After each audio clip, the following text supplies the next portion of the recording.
Hello everyone and welcome to another video. Now we've tested Intel Arc desktop graphics a handful of times, but today, thanks to the AtomMan X7 Ti, we'll be seeing how the mobile iGPU holds up. So AtomMan is Minisforum's new high-end brand, and the X7 Ti features an Intel Ultra 9 185H processor with 16 cores and 22 threads. We have 6 performance cores, 8 efficient cores and 2 low power efficient cores.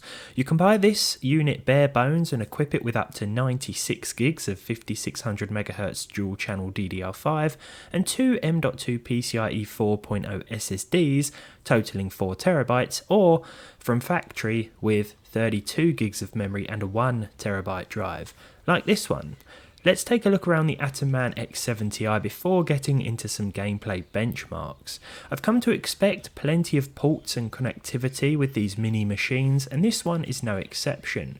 We have HDMI 2.1, DisplayPort 2.0, USB 3.2, USB 4, dual 5G Ethernet ports, an SD card slot, 3.5mm jack, 1080p camera with Windows Hello support, and an Oculink port for external GPU connectivity, which we'll be testing in another video. The most standout feature to me is the built-in 4-inch touch display, which allows us to monitor usage and thermals without the need for third-party software. Just turn the PC on and the stats are there. We can also choose between performance modes here, including energy saving, balanced and performance. The layout can also be customized and system volume can be adjusted too. For me, having the CPU, GPU and SSD temps visible at all times was the best part, and I often found myself giving the display a quick glance during gaming tests. Speaking of which, that's the main focus of this channel of course, so we must see how the AtomMan X7 Ti does. Here are the CPU and GPU specs. As I said before, we've tested desktop Arc cards and Intel Iris Xe graphics, but I'm looking forward to seeing what this iGPU can do. After all, we have no shortage of RAM and plenty of CPU power today, allowing the graphics to really stretch their legs. With that, I put the PC into performance mode with a couple of taps, and then proceeded to jump into 10 titles. Now, as I said before, I hope to make an external GPU video at some point. We've dabbled in that before as well, but it has been a while and we've certainly not tested Oculink before. For now though, we are focusing on the integrated graphics, which I think is the most interesting part of these systems, because it's always amazing how much power companies like Minisforum can squeeze out of a tiny box that sits atop your desk. Now, CS2 is the first game today. I tested most of the games at 1080p, some needed help from FSR or XeSS, but CS2 at native 1080p with a low preset and FSR off hit 114 FPS. The 1% low was 79 and the 0.1% low was 30. I'll have to compare this to 780M graphics from AMD at some point as well to see how those two face off against each other. The Witcher 3 up next. Starting with a native resolution of 1080p but enabling XeSS quality mode here with the medium preset SSAO and screen space reflections set to low. This gave us 50 FPS. I think it's important not to go into any of these expecting 60. I didn't really target that, I just enabled XeSS or FSR where I felt it necessary to maybe up the consistency a little bit. 50 FPS here was the average, with a 1% low of 38 and a 0.1% low figure of 16. Skyrim Special Edition up next, 1080p with a high preset. I actually removed the frame rate cap using an INI file tweak here, but I kept things at the high preset, used TAA, and it ended up not actually hitting 60. 58 was the average. This felt really nice, actually really nice to play, really consistent. High preset I thought was a bit of a stretch, but as you can see here, the percentile lows were also pretty good. Skyrim Special Edition, in my opinion, still looks really nice as well, and it's good to see it running on these Intel Arc mobile graphics. Even when combat starts to heat up, or I pick on random NPCs I should say, the frame rate remains pretty steady too. Fallout 4, again I removed the FPS cap for this one. This is the next gen update, but it seems as though the INI file tweaks are working again. Anyway, 1080p with a medium preset, the frame rate cap removed, and TAA allowed us to hit 70 FPS with nothing but the integrated graphics, so really surprising performance here. I did think about sticking with low, but I thought let's push the boat out a little bit here, and I'm glad I did.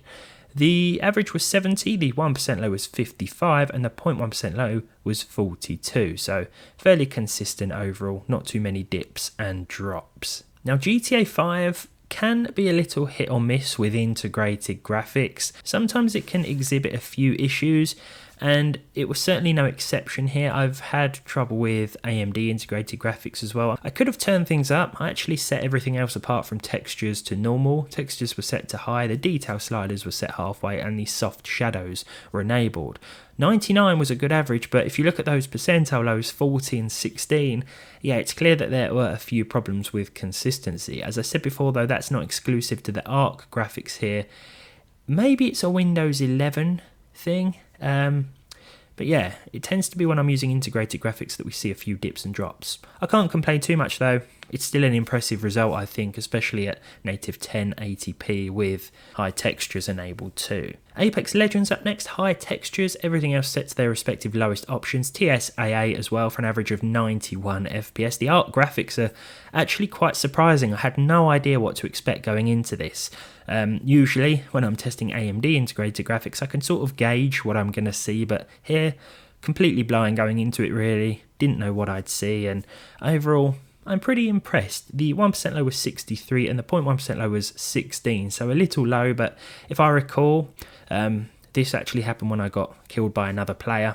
As we sort of went into the kill screen, the frame rate just dipped ever so slightly, and that's probably responsible for that percentile figure, because overall it felt very smooth. Now, this was a bit daring. Baldur's Gate 3, didn't think this was going to run with at least 30 FPS, but with the help of FSR 2.2 set to balanced and the low preset, we actually saw 45. Of course, this being Baldur's Gate, you may still see a few little dips and drops in and around the city here. I don't think it really matters in a game like this. This isn't a fast-paced first-person action shooter or anything like that, you know, so I don't think the occasional dip or drop really matters. It doesn't affect the gameplay for me anyway, which is why I don't think those percentile lows were that much of a big deal. I was just surprised to see a 45 FPS average, and with FSR set to balanced mode, it still looks good also. This doesn't have an option for XeSS, I don't think. Otherwise I would have used it, but with this system I found that XeSS and FSR tend to perform quite closely. One such example was Cyberpunk 2077, where I used XeSS quality. If I'd have used FSR and set that to quality, it would have run with a very similar frame rate, 42-43 FPS. 43 was the average here, the 1% low was 28 and the 0.1% low was 18, so definitely a playable experience, and the game still looks pretty decent even with the lowest in-game settings. Now, the ARC graphics here also support ray tracing, so I just had to try this out. Of course, I switched to FSR 2.1 here so that we could choose the Ultra Performance option. I enabled RT Low, I didn't go with the RT Ultra preset, that would have just sort of grinded things to a halt, I think. But at 37 FPS with the Ultra Performance option and the RT Low preset, we can still see some of those RT effects in action. Looking into puddles and stuff does provide us with some pretty good looking reflections.